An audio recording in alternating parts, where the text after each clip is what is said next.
Assalamualaikum warahmatullahi wabarakatuh. Alhamdulillahirrabbilalamin. Wabihi nasta'inu ala umuri dunya waddin. Wassalatu wassalamu ala asrofil anbiya'i wal mursalin wa ala alihi wa sahbihi ajma'in, amma ba'du.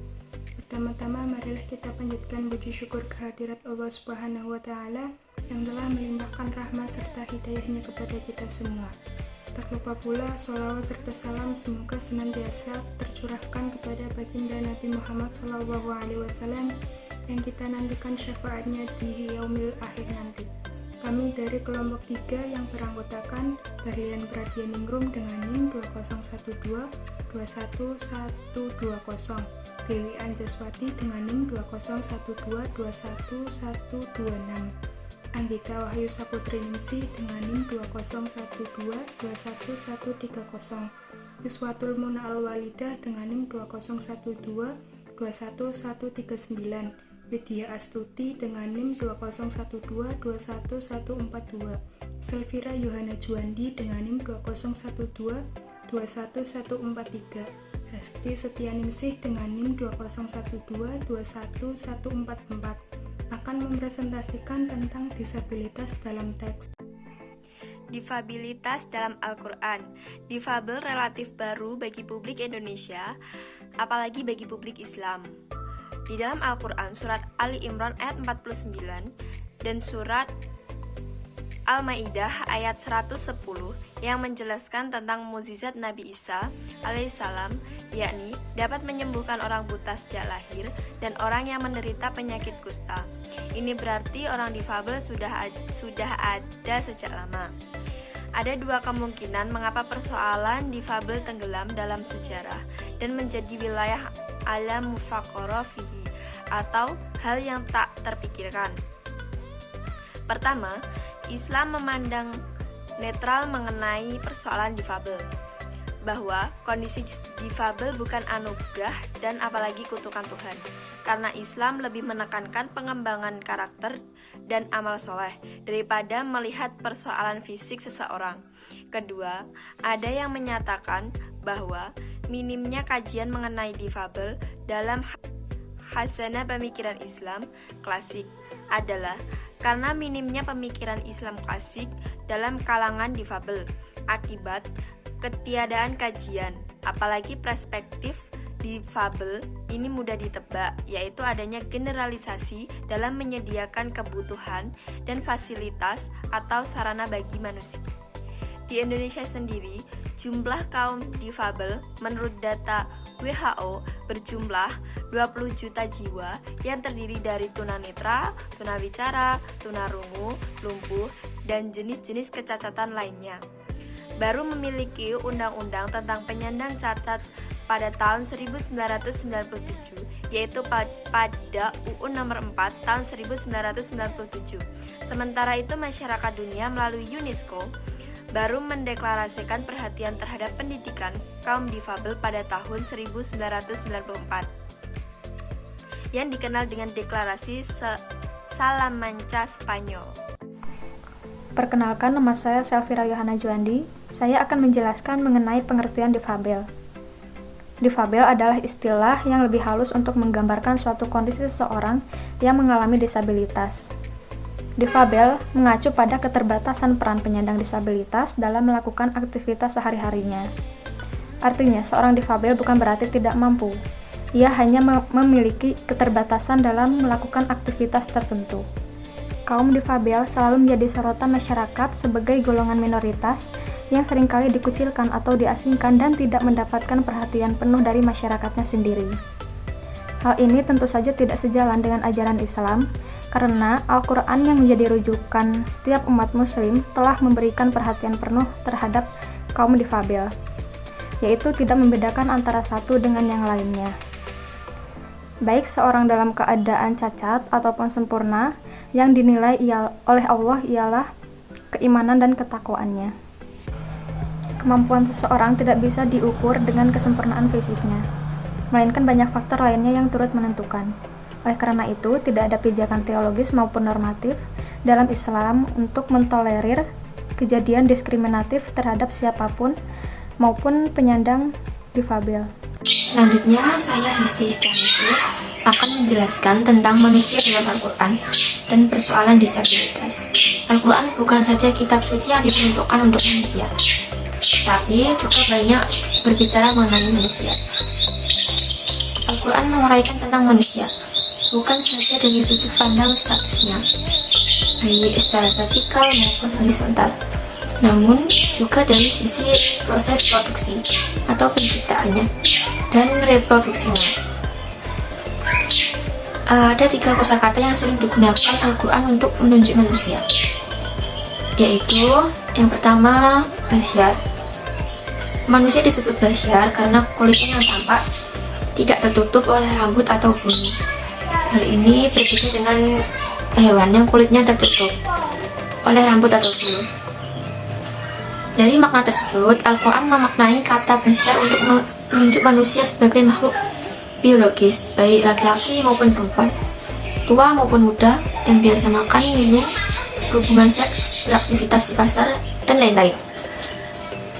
Dalam kaitan manusia sebagai makhluk biologis, Al-Quran merinci proses kejadian manusia pertama dan kejadian generasi berikutnya, baik ia muslim atau non-muslim, bahkan tidak beragama sekalipun. Agar manusia dapat menjalankan fungsi biologisnya, Allah melengkapi dengan berbagai perangkat biologis seperti mata, kaki, tangan, mulut, vagina, penis, dan anggota tubuh lainnya. Hanya saja, perangkat biologis tersebut tidak semuanya fungsional dan utuh. Ada orang tertentu, baik secara alami atau tidak mengalami disfungsi perangkat biologisnya, atau terlahir tidak memiliki perangkat tersebut. Dengan demikian, jelas bahwa disabilitas yang bersifat fisik mengacu pada kosakata ini. Yang kedua, insan. Dalam Al-Quran, kata ini digunakan untuk menunjuk manusia dalam 3 konteks. Yang pertama, keistimewaannya sebagai khalifah dan pemikul amanah. Yang kedua, predisposisi negatif dari manusia. Yang ketiga, proses penciptaan manusia. Manusia berbeda dengan hewan karena ia sebagai makhluk pembelajar, diberi ilmu, mengembangkan dan mengajarkannya kembali dengan daya nalar yang terus tumbuh dan berkembang.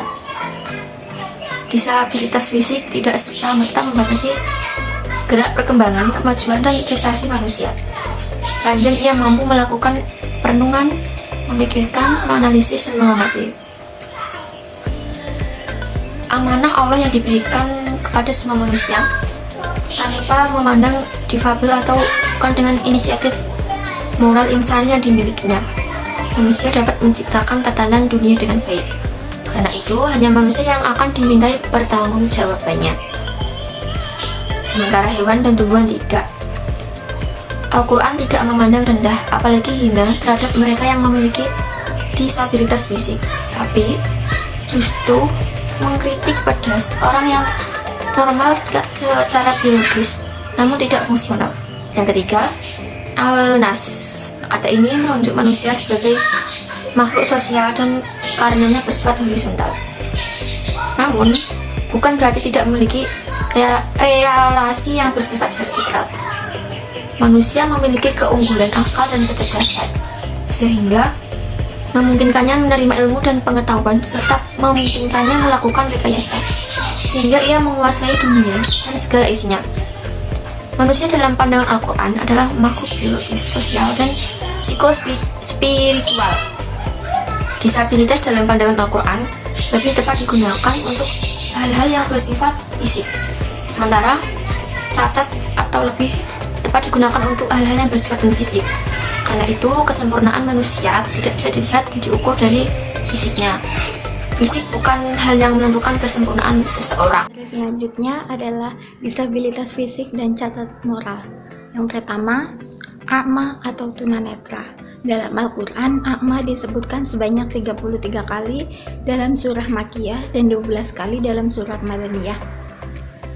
Makna dari kata a'ma adalah menutup. A'ma yang digunakan Al-Quran memiliki 2 pengertian, yaitu secara fisik dan metafora. Yang kedua adalah abkam atau tunawicara.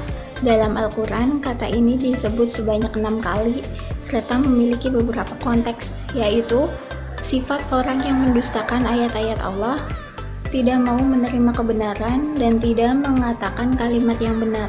Dengan kata lain, abgam juga memiliki arti orang yang tidak memiliki spiritualitas, moral, dan etika. Dan yang ketiga, samam as'am atau tunarungu. Dalam Al-Quran disebutkan sebanyak 15 kali. Samam berarti hilangnya pendengaran.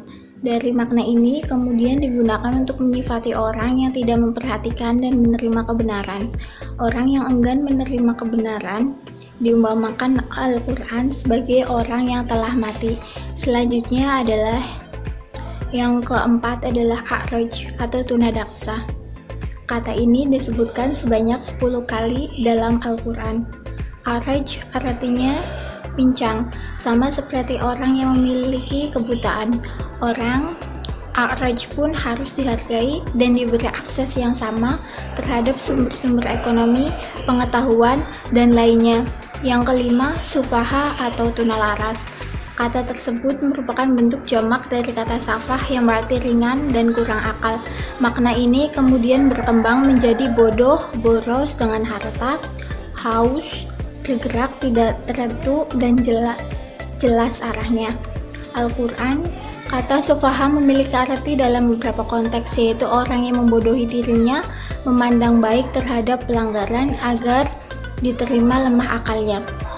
Penutup, Al-Quran sangat menghargai dan memberikan akses seluas-luasnya terhadap para penyandang difabel fisik. Mereka, para penyandang difabel fisik, tidak dipandang sebelah mata, diacuhkan dan bahkan dihinakan. Karena mereka, para penyandang difabel fisik, juga memiliki hak, seperti hak untuk berserikat, hak untuk berkumpul, dan juga hak untuk menjalankan roda ekonomi dan bisnis. Al-Quran menggunakan istilah konvensional dengan menyebut difabel atau disability. Namun maknanya tidak selalu berarti bersifat fisik. Istilah-istilah seperti tuli, buta, dan bisu juga digunakan di dalam Al-Quran. Istilah-istilah tersebut tidak dimaksudkan untuk merendahkan para penyandang ini. Saya Anggita Wahyu Saputriningsih. Demikian presentasi dari kelompok kami. Apabila ada ucapan atau tutur kata yang kurang jelas, kami mohon maaf sebesar-besarnya. Wabillahi taufiq wal hidayah, waridho wal inayah. Wassalamualaikum warahmatullahi wabarakatuh. Terima kasih.